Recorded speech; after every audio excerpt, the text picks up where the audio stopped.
문재인 대통령이 내일 신고리 오륙호기 공사 재개 권고안에 대해 입장을 밝힐 예정입니다.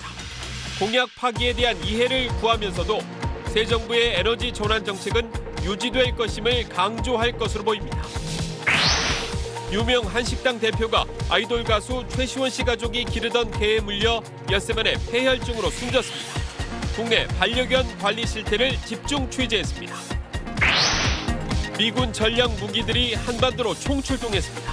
전략 폭격기 B-1B 랜서, 세계 최고의 전투기 F-22가 서울공항 상공에서 비행했고 레이건함은 부산항에 입항했습니다. 위급한 상황에 처했을 때 피신의 도움을 받도록 하는 안전부스가 애물단지가 되고 있습니다. 관리가 어렵다는 이유로 방치되고 있는 현장을 기동 취재했습니다. 정치 공작을 벌인 혐의로 국정원 전직 간부 2명이 구속됐습니다. 검찰은 영장이 기각된 추명호 전 국장에 대해 영장을 재청구하고 우병우 전 민정수석에 대해서도 재수사에 나설 방침입니다. 응급실이나 구급차에서 일하는 응급구조사가 환자의 생명을 구하고도 고발당하는 사례가 늘고 있습니다. 권한을 벗어난 의료 조치를 했다는 게 이유인데 제도 개선이 필요하다는 지적입니다. 자유한국당 홍준표 대표가 할당을 거부하는 친박계 의원들에게 후안무치하다며 공개 비난했습니다. 친박계 의원들은 홍 대표와의 전면전을 준비하고 있습니다.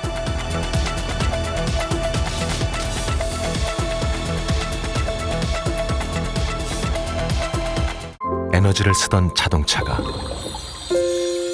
수소로 에너지를 만드는 시대로 현대자동차. 여러분 안녕하십니까? 문재인 대통령이 신고리 오륙호기 건설 재개 권고에 대한 입장을 이르면 내일 밝힐 것으로 보입니다. 시민들의 힘으로 갈등을 풀어낸 이번 사례가 다른 사안에도 적용될 수 있을지 관심사입니다. 먼저 강청환 기자가 보도합니다. 청와대 관계자는 시기는 아직 미정이지만 이르면 내일 문재인 대통령의 입장 표명이 있을 거라고 예고했습니다. 신고리 오륙호기 중단이 문 대통령의 주요 대선 공약이었다는 점에서 우선 약속을 지키지 못한 것에 대한 사과의 뜻, 또 건설 재개 원전의 안전 대책을 최고 수준으로 높이겠다는 다짐이 포함될 것이라고 설명했습니다. 또 에너지 전환 정책의 의지, 갈등 해법으로서 공론화위원회의 의의도 강조할 것으로 보입니다. 청와대 내에선 이른바 수기 민주주의를 다른 사회 갈등에도 확대 적용할 수 있다는 긍정적인 평가가 지배적입니다. 그러나 보수야당은 공론화위 재개 권고는 환영하면서도 공론화위 자체는 시간과 비용 낭비라고 공격했습니다. 문재인 대통령은 무리하게 탈원전 정책을 밀어붙여 발생한 소동에 책임을 지고 국민께 사과해야 합니다. 야당 공세와는 별개로 시민참여단은 토론 방식 등 몇 가지 보완점을 지적합니다. 그 주장들을 각각 이야기하고 말아요. 집중 토론을 하거나 이렇게 해서 누구의 말이 맞는지를 확인했어야 되는데 그런 과정들이 부족한 것이 굉장히 제가 아쉬웠어요. 이런 점을 보완해 방패장 건설이나 4대강 복원 같은 또 다른 사회적 의제로 확대하는 방안이 벌써 거론되고 있습니다. SBS 강청원입니다. 신고리 오륙호기 공사는 재개되지만 원전 축소라는 큰 방향은 그대로 유지됩니다. 정부는 구체적 청사진을 다음 주 제시하는데 새 원전은 안 짓고 노후 원전은 문 닫는 방안이 들어갈 전망입니다. 이어서 정현 기자입니다. 산업부는 에너지 전환을 위한 단계적 대책을 마련해 오는 24일 로드맵을 발표합니다. 신재생 에너지 비중을 4.8%에서 2030년까지 20%로 끌어올리는 등 원전 제로 시대로 가기 위한 밑그림을 제시하겠다는 겁니다. 공론위가 원전 축소를 권고하고 정부도 신고리 오륙호기 공사 재개는 기존 에너지 전환 대책과 별개라고 강조한 만큼 로드맵엔 신규 원전 건설 백지화와 노후 원전 수명 연장 금지, 연장 운영 중인 월성 1호기의 조기 폐쇄 방안도 포함될 예정입니다. 원전 안전 기준 강화와 함께 원전 지역 경제와 원전 산업에 대한 대책도 마련됩니다. 안전 확보를 위해서 주민들과의 소통을 강화하고 그리고 주민들이 원전의 운영을 실시간으로 보고 감시할 수 있는 체계를 갖춰가도록 하겠습니다. 신고리 오류코기는 오는 2022년과 2023년 차례로 완공될 예정인데 이렇게 되면 오는 2023년엔 전체 전기 공급 설비 가운데 2% 정도의 용량을 완전히 추가로 담당할 것이라는 전망입니다. 신고리 오류코기의 공사 재개로 정부가 계획한 원전 제로 시점은 오는 2079년에서 2082년으로 미뤄지게 됐습니다. 정부는 안정적인 전력 공급을 위해 다음 달 말 신고리 오류코기 공사 재개와 원전 축소 방안을 반영한 8차 전력 수급 기본 계획을 확정 발표할 예정입니다. SBS 정연입니다. 유명 한식당 대표가 이웃집 애완견에 물려 숨진 사건이 있었죠. 개 주인은 가수 최시원 씨 가족으로 밝혀졌는데 사고 당시 CCTV 화면을 보면 반려견 관리가 얼마나 중요한지 알 수 있습니다. 김혜민 기자가 보도합니다. 개 한 마리가 아파트 엘리베이터 안으로 들어와 중년 여성 쪽으로 다가갑니다. 개를 보던 중년 여성이 당황한 듯 조금 더 허리를 숙입니다. 이 순간 개가 여성의 정강이를 문 겁니다. 이 장면을 본 개 주인이 반려견을 끌어냅니다. 지난달 30일 한일관 대표 53살 김모 씨가 서울 강남에 자신이 사는 아파트 엘리베이터 안에서 이렇게 순식간에 반려견에 물렸습니다. 김 씨는 이후 병원 치료를 받았지만 엿새 뒤 숨졌고 사망 원인은 폐혈증으로 전해졌습니다. 당시 반려견은 목줄은 물론 입마개도 하지 않은 상태였습니다. 아침에 응급 가시는 걸 낳고 밤 10시에 그 아드님이랑 그 언니분이 와서 나한테 얘기를 해주더라고요. 폐혈성 쇼크로 돌아가셨다. 김 씨를 문 반려견은 같은 아파트에 사는 아이돌 그룹 슈퍼주니어의 최시원 씨 가족이 기르던 프렌치 불도그였습니다. 최 씨는 오늘 SNS를 통해 부주의로 엄청난 일이 일어나 깊이 반성하고 있다며 사과했습니다.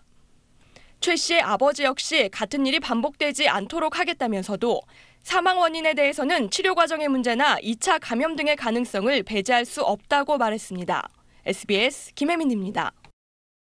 네, 사건 취재한 김혜민 기자 나와 있습니다. 자, 김 기자, 네. 그 반려견이 보니까 아주 큰 개도 아니고 또 치명적인 곳을 문 것도 아닌데 사망에까지 이르렀습니다.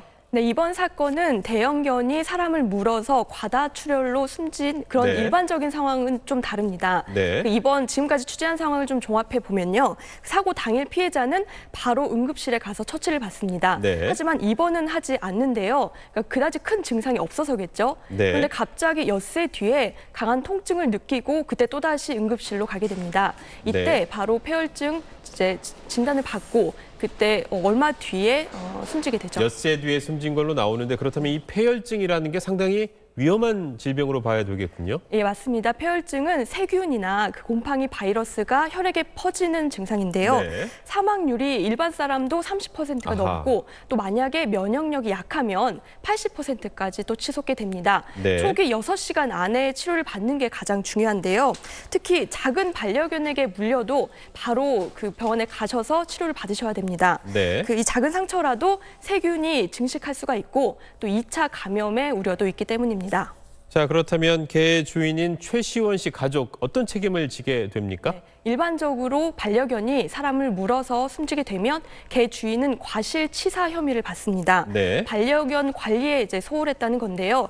2년 이하의 금고형이나 또 700만 원 이하의 벌금형에 처해지게 됩니다. 네. 여기서 가장 중요한 게 그 개 주인이 합의를 했느냐 못했느냐인데요. 합의를 못하게 되면 실형까지 처해지게 됩니다. 이번 사건의 경우 경찰은요, 그 유족이 이제 처벌을 원하지 않는다고 해서 네.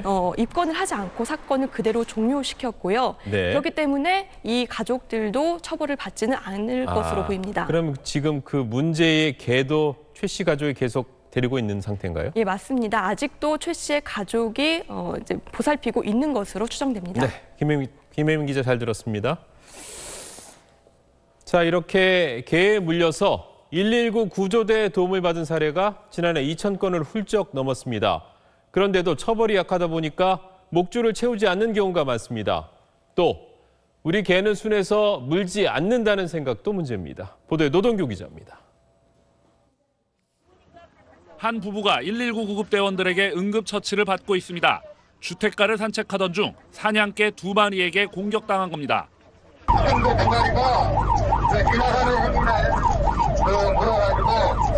이렇게 개에 물리는 사고는 해마다 늘어 지난해 2,111건이나 됩니다. 현행법은 도사견 등 맹견에 대해서만 외출할 때 목줄과 입마개를 의무화하고 있고 이를 어겨도 최대 과태료 50만 원 정도에 그칩니다. 게다가 목줄을 하지 않고 외출했다가 과태료 처분을 받은 사례는 서울에서 지난해 33건에 불과합니다. 굉장히 위험한 상황이 이룰 수가 있기 때문에 이에 대해서는 상당한 주의 의무를 기울여야 하는데 그에 관해서 처벌은 좀 상대적으로 너무 약하다고 볼 수 있습니다. 영국은 1991년에 위험한 개 법을 만들어 맹견을 키우려면 법원의 허가를 받아야 합니다. 독일은 법으로 정한 맹견 19종 가운데 핏불테리어 등 넉종에 대해선 소유 자체를 금지합니다. 우리나라도 지난 7월 맹견 주인의 관리 의무와 처벌 규정을 강화한 법안이 발의돼 있습니다. 개가 사람을 공격하거나 사망에 이르게 한 경우 개 주인은 각각 최대 2년과 3년 이하의 징역형에 처하게 하는 게 골자입니다. 지난 2006년과 2012년 맹견의 관리 의무를 강화한 법안이 발의됐다가 그냥 폐기됐던 전례를 이번엔 되풀이해선 안 된다는 목소리가 높습니다. SBS 노동규입니다. 네, 다음 소식입니다.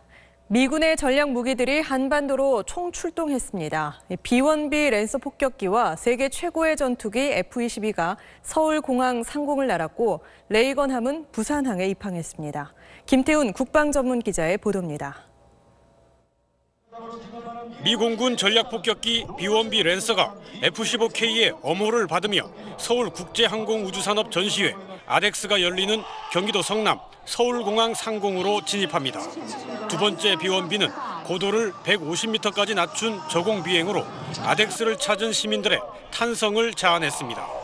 B-1B 두 대는 오늘 새벽 미국령 괌을 이륙해 동해를 통해 우리나라 영공으로 들어왔고 서울공항 비행에 앞서 모처에서 가상 폭격 훈련을 했습니다. 세계 최고의 전투기 F-22도 서울공항에서 시범 비행을 선보였습니다. 활주로에는 스텔스 전투기 F-35와 고고도 무인 정찰기 글로벌 호크, 해상 초계기 포세이돈이 집결했습니다. 미군의 핵심 정예 항공 전력들이 이렇게 한꺼번에 모인 것 유례를 찾기 어렵습니다. 부산 해군작전사령부에는 한미 해군 연합훈련을 마친 로널드 레이건 항모 강습단이 입항했습니다.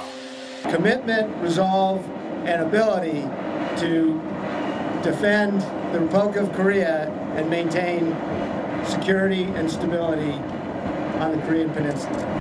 로널드 레이건함은 일주일 정도 부산에 머물 예정이고 트럼프 미 대통령이 방한하는 다음 달 초에는 루스벨트 항모 강습단도 추가로 동아시아 해상에 진입하는 등 북한 도발 억제를 위해 미국의 전략 무기들이 한반도에 총출동하고 있습니다.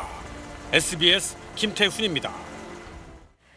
네, 이런 가운데 러시아 모스크바에선 핵 비확산 회의가 열렸습니다.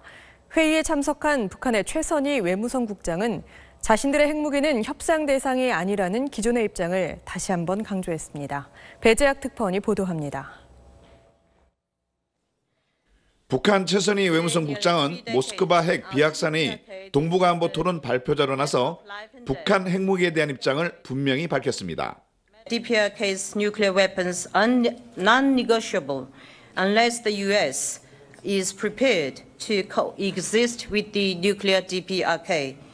핵 포기를 위한 협상에 절대 응하지 않겠다는 뜻을 다시 한번 강조한 것입니다. 최 국장은 또 미국 핵 항모가 동원된 한미 연합 해상 훈련을 거론하면서 이는 자신들에게 죽느냐 사느냐의 문제라고 말했습니다. Further strengthens our belief that we should strongly hold to the nuclear weapons to deter the possible U.S. attacks. 최 국장은 미국과 힘의 균형을 이루는 게 최종 목적이라고 밝혔습니다. 이에 대해 미국은 강한 반대 입장을 나타냈습니다. 미 국무부 애덤스 동아시아 태평양 담당 대변인은 미국은 핵으로 무장한 북한을 절대 용납하지 않을 것이며 영내 동맹과 파트너들에 대한 방위 공약도 지킬 것이라고 말했습니다. 최 국장은 회의 이틀째 한반도 긴장 완화 토론회도 발표자로 나서는데 남북 간, 북미 간 회동 여부에도 관심이 모아지고 있습니다. 파리에서 SBS 배재학입니다. 병원의 응급실이나 구급차, 소방서 119 차량에는 환자를 응급처치하는 응급구조사가 배치됩니다. 그런데 이들이 할 수 있는 일이 법적으로 너무 한정돼 있다 보니 생사가 오가는 상황에서 어렵게 환자의 생명을 살려내고도 고발되는 사례가 적지 않습니다. 전형구 기자가 취재했습니다. 15년째 응급구조사로 일해온 A씨는 5년 전 보건소에서 경고를 받았습니다. 환자가 갑자기 쓰러진 원인을 파악하려고 동맥에서 피를 뽑았기 때문입니다. 절망적이었고 그럼 진짜 하지 말까? 근데 안 해도 될까? 그렇게 해서는 뭐 유지가 안 되고 응급 환자들한테 조치가 빨리 이루어지지 않으니까. 현행법상 응급구조사는 정맥 체열만 가능하지 동맥 체열은 금지돼 있습니다. 그 환자를 위해서 그럼 그때는 누가 그 일을 할 수 있었고 누군가는 해야 될 일인데 빠른 검사를 하지 않고 그렇지 않았다면 어땠을까? 올해에만 7명의 응급구조사가 이런 식으로 고발이나 신고를 당했습니다. 무면허 의료행위로 수백만 원의 벌금을 내야 하고 이들을 관리하는 의사까지 몇 달씩 자격이 정지됩니다. 이런 일이 벌어지는 건 환자의 생사가 오가는 순간에도 응급구조사가 할 수 있는 일이 너무 제한돼 있기 때문입니다. 응급구조사가 할 수 있는 일은 심폐소생술을 위한 기도 유지, 기도 삽관, 정맥로 확보 등 14가지로 지난 2000년에 정해진 뒤로 단 한 번도 바뀌지 않았습니다. 하지만 현장에서 응급구조사가 하는 일을 분석해보니 240가지나 됐습니다. 동맥 체열은 물론 응급구조사가 자주 하는 심전도 측정도 현행법으로 따지면 무면허 의료행위입니다. 응급 환자의 골든타임, 즉 생명과 직결되는 만큼 개정을 통해서 업무 범위를 현실적으로 설정할 필요가 있다. 응급구조사들이 위급한 환자를 앞에 두고 망설이지 않도록 제도 개선이 시급합니다. SBS 전영호입니다.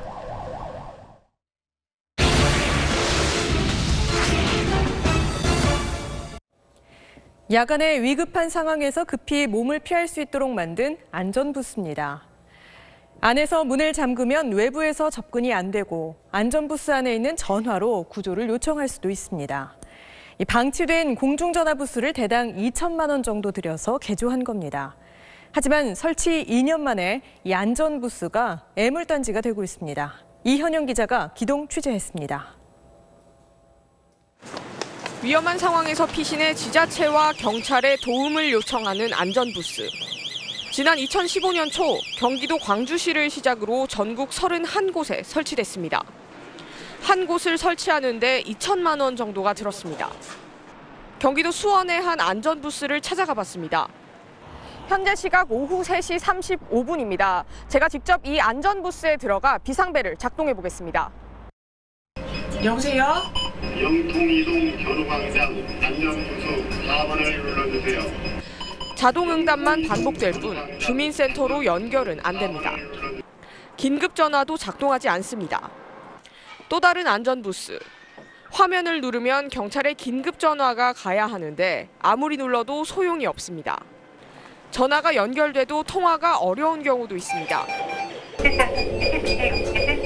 여보세요? 여보세요? 휴대전화가 꺼지거나 없어서 사용할 수 없는 상황을 대비한 비상전화가 무용지물인 겁니다. 5대의 안전부스를 둔 수원시는 관리가 어렵다며 추가 설치 계획을 취소했습니다. 소형성이라든지 이런 것들도 좀 더 해봐야, 또 검토를 해봐야 될 것 같아요. 그래서 주민들도 극히 원하지는 않는 것 같고요. 또 국유지에만 설치하다 보니 정작 필요한 곳엔 없다는 지적도 나옵니다. 여기 밤에는 이제 여기 독서실도 많고 학원도 많아서 오히려 여기보다 다른 좀 위험한 곳에 안전부스가 많이 생겼으면 좋겠어요. 서울의 16개 안전부스 중 한 곳은 지난 8월 철거됐습니다. 누가 꺾어져서 여기 가서 피신을 하겠어요? 아니잖아요. 위치 선정이 잘못된 거고 그러니까 헛돈 들어가는 거예요. 헛돈. 지난해 안전부스를 50개로 늘리겠다고 했던 서울시는 더 이상의 설치 계획이 없다고 밝혔습니다. SBS 이현영입니다. 박근혜 전 대통령 출당을 둘러싼 자유한국당 내부 갈등이 심상치 않습니다. 홍준표 대표가 친박 측에 더 큰 시련이 있을 거라고 경고하자 친박 측은 폭로 카드를 만지작거리며 반격을 예고했습니다. 이세영 기자입니다. 자유한국당 홍준표 대표의 페이스북 글입니다. 공천 전횡으로 박근혜 정권 몰락을 만든 장본인이 출당에 저항하는 건 후한무치하다며 더 큰 시련을 예고했습니다. 저항하는 친박을 향한 공개 경고인 셈입니다. 구체적인 이름은 없지만 어제 탈당 요구에 불복한 최경환 의원을 겨냥했음이 명확합니다. 친박계도 전면전 태세로 전환했습니다. 그동안 공식 대응을 자제하던 서청원 의원이 내일 기자간담회를 준비하고 있습니다. 서 의원은 바른정당 의원 몇 명 끌어들이자고 당을 분열시키는 홍준표 대표를 가만두지 않겠다고 말한 것으로 전해졌습니다. 특히 구체적인 내용은 밝히지 않았지만 홍 대표의 약점을 폭로할 수도 있다고 측근들은 전했습니다. 서울구치소에 있는 박근혜 전 대통령에게 모레쯤 탈당 권유 통지문이 전달되고 그로부터 열흘 안에 잦은 탈당이 이뤄지지 않으면 최고위원회의 제명 의결로 이어집니다. 친박단체들은 박 전 대통령 석방을 요구하며 주말 도심 집회로 실력 행사에 나섰습니다. 바른정당발 정계 개편 가능성과도 맞물려 있는 만큼 홍준표 대표와 이른바 진박들의 갈등은 전면전을 피하기가 어려워 보입니다. SBS 이세영입니다. 정치 공작 혐의로 국정원 전직 간부 2명이 구속됐습니다. 다음은 추명호 전 국장에 대한 구속영장 재청구, 그리고 그 다음은 우병우 전 수석 재수사가 될 가능성이 큽니다. 윤나라 기자가 보도합니다. 이명박 정부 당시 정부를 비판한 문화계 인사들의 방송 출연을 막고 기획사를 세무조사하게 한 혐의를 받는 국정원 신승균 전 실장에 대한 구속영장이 발부됐습니다. 또 민간인들을 동원해 인터넷에 친정부 성향의 글을 쓰게 하고 보수단체에 관제 시위를 하게 한 뒤 국정원 예산을 지급한 혐의 등을 받고 있는 유성옥 전 심리전 단장도 구속됐습니다. 이에 따라 추명호 전 국장의 영장 기각으로 주춤했던 검찰 수사에도 탄력이 붙을 전망입니다. 검찰은 추가 수사에선 추 전 국장이 실무자급 시절에 벌인 박원순 시장 제안 문건 작성 혐의가 아니라 국장으로 승진한 뒤 직접 주도한 범죄 혐의를 밝혀내는 데 집중할 것으로 알려졌습니다. 국정농단 사태가 불거지기 전 최순실 씨의 비위 정보 등 첩보 170건을 묵살한 혐의 등이 그 대상입니다. 우병우 전 민정수석을 감찰하던 이석수 전 특별감찰관을 사찰해 우 전 수석에게 비선 보고했다는 내용도 검찰이 들여다보는 부분입니다. 검찰 관계자는 추 전 국장에 대한 추가 수사를 끝낸 뒤 구속영장을 다시 청구할 계획이라고 말했습니다. 또 우 전 수석이 본인에 대한 감찰 내용을 파악하기 위해 국정원에 첩보 수집을 지시하고 보고받았다면 직권남용죄가 될 수 있다며 우 전 수석에 대한 재수사도 이뤄질 것이라고 밝혔습니다. SBS 윤나라입니다. 국정농단 사태의 어두운 그림자는 곳곳에 남아 있습니다. 한국의 실리콘밸리가 될 거라던 문화창조 벤처단지는 그 창조 경제와 함께 활력을 잃었고 이젠 수억 원 임대료만 날리고 있습니다. 보도에 권난 기자입니다. 지난 2015년 말 스타트업 등 벤처기업을 키워 창조 경제를 육성하겠다며 출범한 문화창조 벤처단지. 서울 중심지 건물 11개 층을 임대해 50억여 원을 들여 인테리어를 한 뒤 업체들의 무상으로 지원해왔습니다. 1년 반쯤 지난 요즘 사무실은 텅 비어 있습니다. 상자를 뜯지도 않은 컴퓨터와 집기류가 쌓여 있기도 합니다. 국정농단 중심 인물 차은택 씨가 이 사업을 주도한 것으로 확인되면서 그 유탄을 맞은 겁니다. 500억에 달했던 예산은 올해 절반 수준으로 줄었고 기존 지원업체 90여 곳 중 절반 이상을 내보내면서 2개 층이 다 비교됐습니다. 궁여지책으로 사무실을 개방하고 있지만 하루 평균 이용자는 50명도 채 되지 않습니다. 국정농단 때문에 이제 이슈가 커지니까 우선은 내보냈던 거예요. 물체고는 이제 이리저리 터지고 상사들 날라가고 그러니까 얼어붙었죠. 그런데도 이 텅 빈 사무실 임대료 등으로만 올 들어 5억 4,500만 원이 나갔고 연말까지 3억쯤이 더 들어갑니다. 새로운 활용 방안을 조속하게 만들어서 청년 창업자들에게도 유익한 공간이 되고 예산 낭비는 물론 국정농단의 그림자에서 벗어나기 위한 효율적인 대안이 절실합니다. SBS 권란입니다.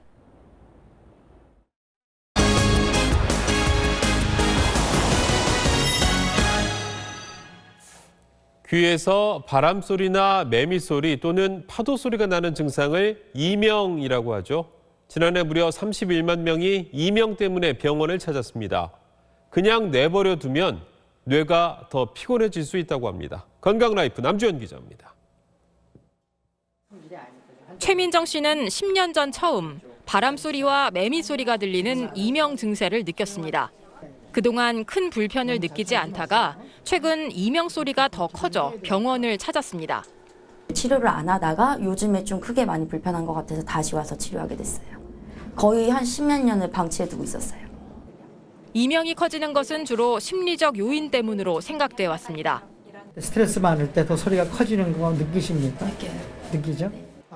그런데 심리적, 환경적 요인 말고도 이명 증세가 심해지는 이유가 밝혀졌습니다. 미국 일리노이 대학 연구팀이 이명 환자들의 뇌 기능 MRI를 분석했더니 심한 이명이 1년 이상 지속된 환자들은 자거나 쉴 때 소리를 작게 느끼도록 조절하는 뇌 부위의 기능이 떨어진 것으로 나타났습니다. 뇌가 쉬어야 할 때 계속 활동하게 해 뇌의 피로도가 커지는 건데요. 뇌가 피로해지면 집중력, 판단력, 기억력이 떨어지고 이명도 더 심해집니다. 이명이라는 게 뇌 속에서 그 어떤 새로운 전기의 흐름이 생기는 거거든요. 그래서 그것 때문에 이제 굉장히 뇌가 예민해지고 소리를 만들어내는 건데. 이명 증세가 심할 경우 파도 소리나 새 소리 같이 거슬리지 않는 소리를 함께 들려줘 뇌가 이명을 자연스럽게 받아들이게 하는 재활 치료가 도움이 됩니다. 다만 돌발성 난청 때문에 생긴 이명은 보청기를 착용해 청력을 높여야 줄일 수 있습니다. SBS 남주현입니다. 강원 동해안의 연어잡이가 한창입니다. 축제장에선 펄떡펄떡 뛰는 연어 잡느라고 사람들이 더 열심히 뛰어다니고 있습니다. 조재근 기자가 다녀왔습니다. 바닷속 길목에 밤새 쳐놓은 그물을 끌어올리는 어부들의 손놀림이 분주합니다. 먼 바다로 떠났다가 3, 4년 만에 돌아온 연어들이 작은 물고기들과 함께 펄떡거리며 올라옵니다. 몸 길이가 5, 60cm, 무게가 3kg 가까운 연어들을 상자로 옮깁니다. 동해 연어 포획은 어민들의 큰 소득원이지만 올해는 어획량이 그다지 많지 않습니다. 해마다 그래도 한 2, 3천 미씩은 우리가 늘상 그렇게 잡았는데 올해 너무 물량이 적다 보니까 상당히 아쉬움이 있고. 최초 태어났던 고향 찾아 바다에서 되돌아오는 연어들로 유명한 강원도 남대천에서는 연어 축제가 한창입니다. 물에 풀어놓은 연어를 맨손으로 잡는 게 쉽지 않아 보입니다. 요리조리 달아나는 연어를 쫓아 뛰어다니다가 과감하게 물속에 몸을 던지기도 합니다. 힘들게 잡은 만큼 기분은 더 짜릿합니다. 기분 좋죠. 이렇게 큰 물고기 손으로 잡아본 적이 한 번도 없었거든요. 아주 기분 좋았습니다. 커다란 연어를 잡은 뒤 탁본을 떠 추억으로 남기는가 하면 토실토실 살찐 연어를 직접 구워 먹는 맛이 일품입니다. 구이는 처음 먹어보는데 정말 맛있어요. 담백하게 맛있어요. 남대천 연어들의 회기는 다음 달 말까지 계속되며 양양 연어 축제는 내일까지 이어집니다. SBS 조재근입니다.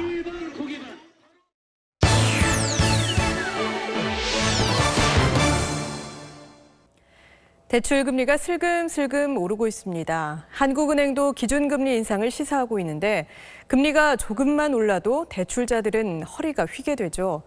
오늘 경제돋보기에선 금리 상승기 대출 전략을 고민해봤습니다. 송욱 기자입니다. 이 시중은행의 주택담보대출 최고금리는 연 5% 진입을 앞두고 있습니다. 지난 5월보다 0.45%포인트 오른 건데 3억 원을 대출받을 경우 연간 이자 부담이 130만 원 넘게 늘어난 겁니다. 미국의 금리 인상과 북핵 위기 등이 금리를 슬금슬금 끌어올려왔는데 최근 한국은행이 기준금리 인상을 시사하고 나서면서 상승폭이 커지고 있습니다. 미국과 더불어 한국도 기준금리 인상에 나서고 있는 상황이기 때문에 금리 상승 추세 자체는 앞으로도 이어질 것으로 보여집니다. 금리 인상, 대출자들의 어깨가 무거워진다는 얘기입니다. 실제로 대출금리가 0.25%포인트 오를 때 늘어나는 이자 부담은요, 연간 2조 3천억 원에 달할 걸로 분석됐습니다. 요즘 같은 때에 대출을 받으려면 이자율이 변하지 않는 고정금리가 유리합니다. 다만 현재 고정금리 대출이 변동금리보다 0.5%포인트 정도 금리가 높은데요. 기준금리가 점진적으로 오를 거라고 본다면 1, 2년짜리 단기 대출은 변동금리가 유리할 수 있습니다. 변동금리 상품을 이용하시는 고객님은 한 차례 한 해 고정금리 상품으로 변경하실 때 중도상환 수수료를 면제받을 수 있기 때문에 그런 방법을 이용하시는 것도. 기존 대출자는 중도상환 수수료 없이 원금 일부를 갚을 수 있는 제도를 이용하거나 취업 승진 등으로 신용 상태가 좋아졌을 때 금리 인하를 요구하면 도움이 됩니다. 여전히 1%대 중반에 머물고 있는 예금 금리도 올라갈 가능성이 크지만 오름폭은 크지 않을 전망입니다. SBS 송욱입니다. 깊어가는 가을을 즐기려는 발길로 전국이 들썩인 하루였습니다. 산에는 울긋불긋 단풍이, 공원과 들판엔 억새와 가을꽃이 절정을 이루며 나들이객들의 마음을 흔들었습니다. 원종진 기자가 둘러봤습니다.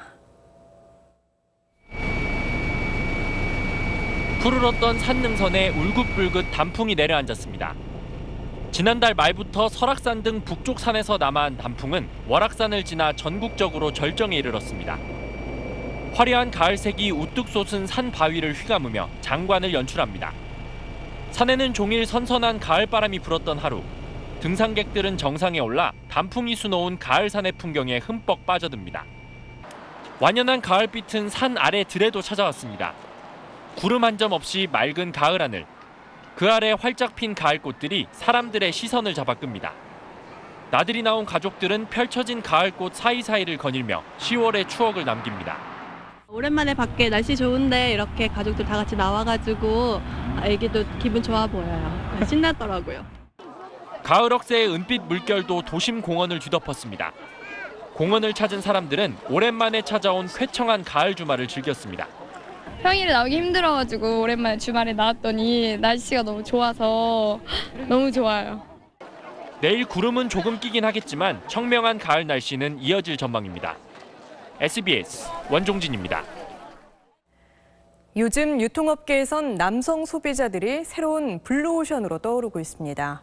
휴일 고객을 유치하려면 여성은 물론 남성 고객의 마음까지 잡아야 한다고 합니다. 곽상은 기자가 취재했습니다. 30대 직장인 허성현 씨는 자동차 경주 게임을 하는 게 취미이자 스트레스 해소법입니다. 이런 장비를 갖추는데 200만 원 가까이 들었지만 자신을 위해 쓰는 돈이 아깝지 않습니다. 예전에는 술을 마신다든지 사람들하고 많이 어울리는 쪽에 집중이 돼 있었던 것 같은데 요즘은 이제 자기가 원하는 걸 하는 쪽으로 많이 움직였잖아요. 장난감 혹은 취미 생활을 위해 적극적으로 소비를 하는 남성이 늘면서 유통업계 지도도 달라지고 있습니다. 대형 장난감 매장 한쪽에는 각종 피규어와 게임기는 물론 드론과 RC카 등을 갖춘 성인 남성을 위한 공간이 마련됐습니다. 쇼핑몰에도 로봇과 전동 킥보드, 음향기기 등을 전면 배치한 전자제품 매장이 들어서고 성인용 놀이터라 불리는 스포츠 체험시설과 인기 자동차 매장들까지 남성을 타깃으로 한 공간이 하나둘 늘고 있습니다. 와이프하고 쇼핑몰이나 마트 같은 데 자주 가는 편인데 끌려나가는 성향이 좀 강한데 여기는 좀 그러지 않아서 괜찮습니다. 남성들을 위한 매장 마련하는 것이 남성 고객뿐만 아니라 가족 단위 고객 유치하는 효과가 있어서 도입을 하고 있습니다. 휴일 고객을 잡으려면 여성은 물론 남성에게도 즐거운 곳이 되게 하라. 유통업계의 새로운 생존 전략입니다. SBS 곽상은입니다. 지난 몇 년간 한국 영화엔 여배우들 설 자리가 없다는 지적이 많았습니다. 그런데 올가을 극장가엔 중량급 여배우들을 내세운 영화들이 풍성해 화제를 모으고 있습니다. 남상석 기자입니다. 오늘 국내에서 최초로 목격된 억울한 죽음을 당한 뒤 복수를 위해 살아 돌아온다는 설정의 희생부활자에서 김혜수 씨는 보편적인 모성애와 더불어 섬뜩한 연기를 보여줍니다. 다음 달 초 선보이는 채비에서 고두심 씨는 사고뭉치 아들에게 잔소리 퍼붓는 현실감 있는 어머니 모습으로 등장합니다. 어떻게 시간이 짧게 더 안 될까요? 극 중반부터는 예정된 이별을 앞두고 아들에게 홀로 서기를 가르치는 애틋한 모성애를 보여줍니다. 그 남자 뭐 하는 사람? 투병을 마친 문근영은 신수원 감독의 유리정원에서 슬프고 아픈 상처를 간직한 신비스러운 인물을 연기합니다. 매수 아니고 협상도 아닙니다. 다음 달 개봉하는 미혹에선 김혜수 씨가 파격적인 외모로 강렬한 액션을 선보입니다. 여성이 중심에 서서 스토리를 이끌어가거나 강렬한 캐릭터가 등장하는 경우는 굉장히 드물었던 것 같아요. 근데 여배우들은 남자 주인공 일색인 영화계의 불균형에 아쉬움을 토로합니다. 남자 배우들만 작업할 수 있는 그런 시나리오들이 많고 젊은 여배우들이 그 아까운 나이에 그냥 허송세월이라 그러나요? 예, 그런 모습들도 많이 눈에 띄는 것 같아요.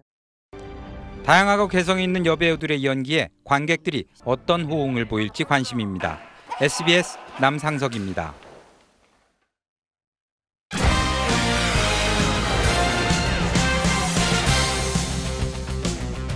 안녕하십니까. 스포츠 뉴스입니다. 프로야구 플레이오프에서 두산이 NC를 누르고 3년 연속 한국 시리즈에 진출했습니다. 오재일 선수가 무려 홈런 4개로 9타점을 몰아치며 승리를 이끌었습니다. 유병민 기자입니다. 그야말로 오재일 쇼였습니다.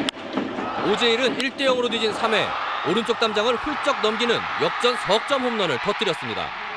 선발 유희관이 흔들리며 동점을 허용했지만 두산은 오재일이면 충분했습니다. 오재일은 NC의 투수들이 바뀔 때마다 홈런포로 응징했습니다.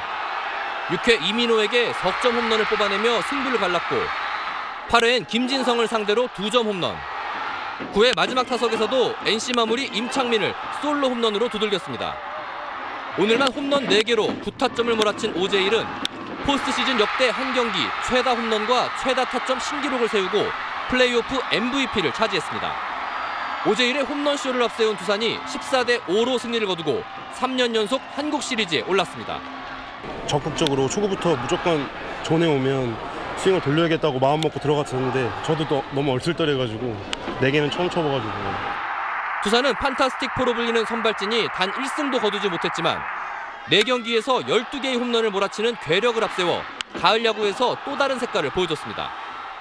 두산은 오는 25일부터 정규 시즌 우승팀 기아와 7전 4선승제의 한국 시리즈를 펼칩니다. SBS 유병민입니다.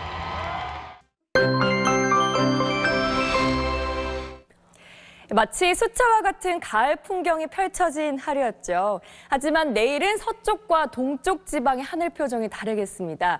서쪽 지방은 종일 쾌청하겠지만 동쪽 지방은 태풍 란의 간접 영향으로 흐린 가운데 동해안 지방에선 비가 내리겠습니다.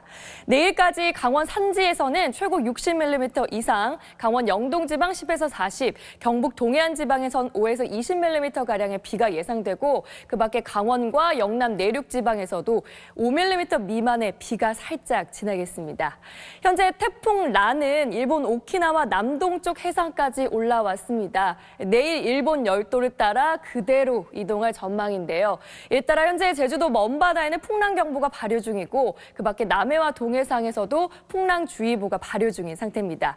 특히 내일 동쪽 지방과 남해안 지방에는 강풍이 예상돼 앞으로 해상과 해안의 특보 상황은 더 확대 강화될 전망입니다. 내일까지는 선선한 가을 날씨가 이어지다가 월요일부터는 다시 쌀쌀해지겠습니다. 내쉬었습니다. 소방관이 화재 진압을 하다 재산 피해가 나도 개인 돈으로 변상하고 응급구조사가 긴급처치를 해도 규정 위반이라고 고발당하는 게 현실입니다. 생명을 구하는 분들에게 오롯이 그 일에만 집중하도록 해주는 것쯤은 이제 우리도 할 수 있지 않겠습니까? 8시 뉴스 마치겠습니다. 고맙습니다.